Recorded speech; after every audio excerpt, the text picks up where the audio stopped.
Hey, this is John Spencer with Spencer Properties, and here I'm with, of course, with my beautiful wife, Jennifer. And we want to thank you for tuning in to another episode of Keeping You in the Know.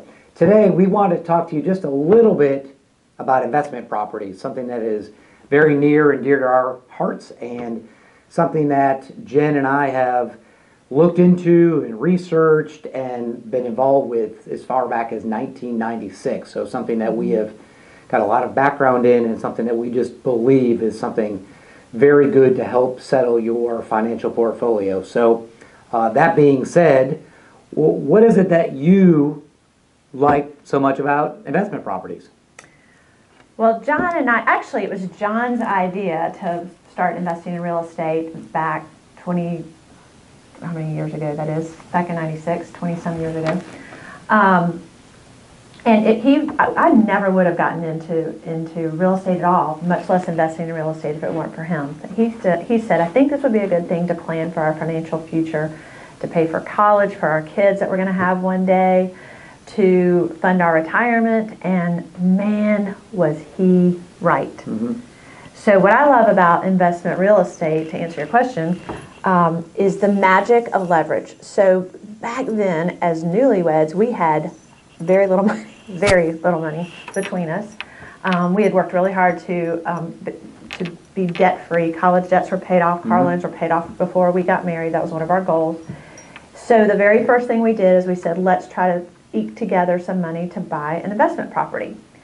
Well, what's cool about it is back then you could put 10% down. Now you have to come up with 20% down unless you live in the house first. And that would be a really good angle that we could talk about, a way to get into a rental house with very little money. Mm-hmm. But we eked together the money to buy the first property, and you're getting a return on the value of the entire property versus what the actual money you have in this.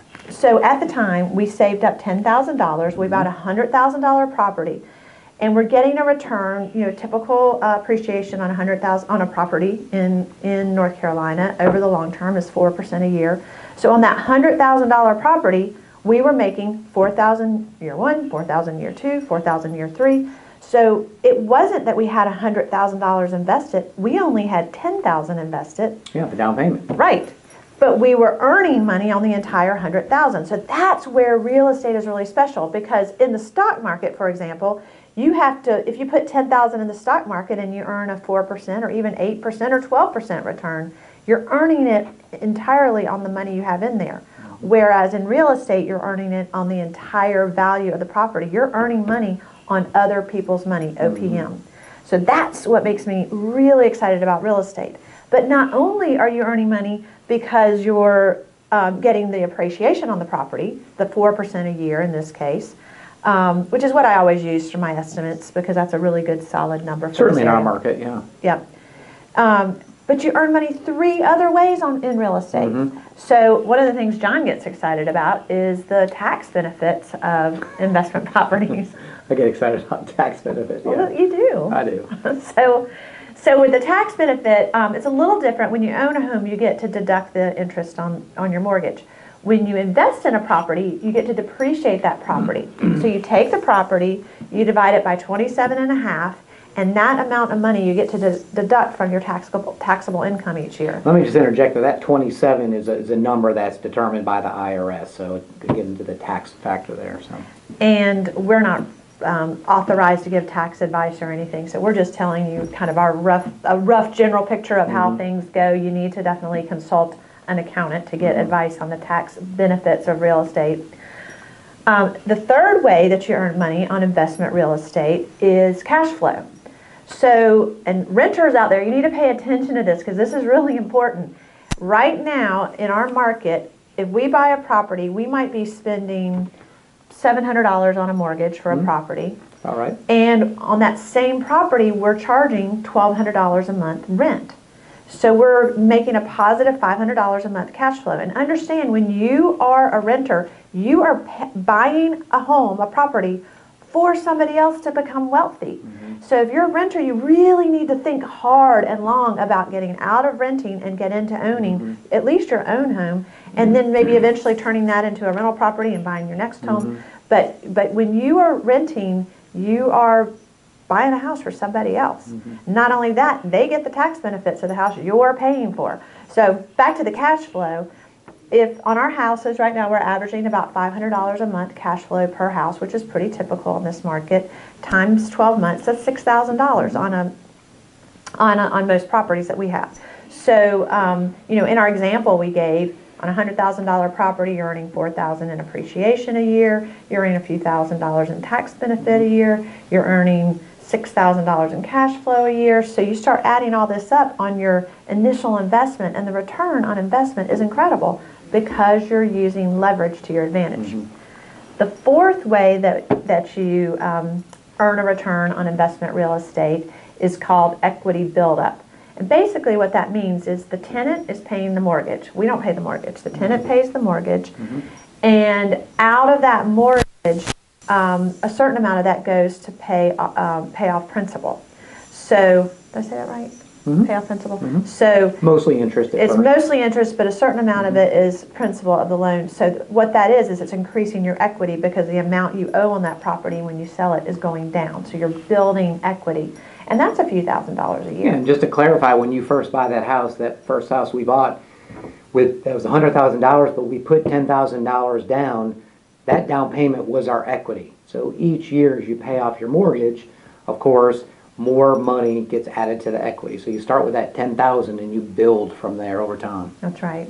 So right now, I would say trying to buy a good investment property for $100,000 is unrealistic. That was very realistic in 1996, not so realistic in 2020. But it is extremely realistic to think you can buy a property for $200,000, $175,000, $225,000, and that's kind of the sweet spot for this area. It's in that $175,000 to $225,000 range. The average sale price in Wake County is $373,000. So, you want to stay kind of just below that average sale price is a good, strong place for good, solid rentals that appreciate well, that rent well, that cash flow well, that are highly liquid and low hassle. So that's what we would recommend. To kind of wrap up, I mean, you can tell we're excited about this. To kind of wrap up this short discussion on investing, I just want to talk with you a little bit about how you might get into this if you want to do it yourself. We have a systematic way to identify rental properties. You don't even have to go look at them. No. We have an analyst in-house who will actually go through all the houses on the market and find the ones that have the very best cash flow. And she factors in what are the property taxes, what are the HOA, what's the rent we can expect on that property, what's the purchase price, and then we will present you with this list of kind of our top picks. At that point, we recommend that you make an offer on every one of them until you get someone who takes accepts your offer. And you're not going to come in and offer way below market. That's just not realistic in this environment. But we can help you figure out where we might have the most leverage. So we'll have a strategy for that. When we get ready to buy an investment property, we don't even go look at them. We go ahead and do the analytics. If they mark all the boxes, we make an offer.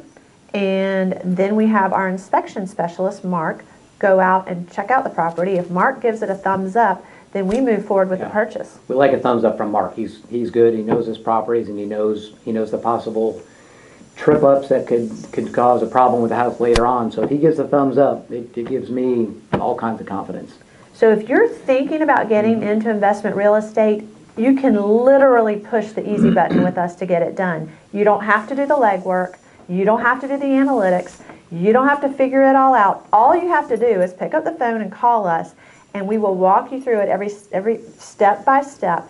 We can make it a very efficient process, and we will basically help you buy properties exactly like we have bought them. And I will tell you that it is the quickest way to build wealth. Yeah, and having that experience, having us help you with it, is a big step because make no mistakes, when we bought our first house way back in 1996, we made some mistakes and there was a lot of work that we had to overcome, but we have learned a lot and we have got great experience, which certainly has benefited us and certainly will give plenty of value to you as well. And we get really excited about sharing our experience and we would love to help others get into having their own investment properties. It's just something that's very near and dear to our hearts. So if you have ever thought about getting into investment real estate and you'd like to get together, John and I would love to sit down with you and we'll have a drink, we'll talk about it, we'll come up with a plan and get you started on the path to building wealth through real estate. Yeah. So now, at risk of going really over, Tom, on this, because we do get so excited about this, we just wanted to dip your toe in the water, so to speak, on this and give you just some of the real high-level points, and we can get into a lot more detail later. So absolutely. We really appreciate you listening in, and once again, we look forward to seeing you soon. And once again, just thank you for listening in to Keeping You in the Know.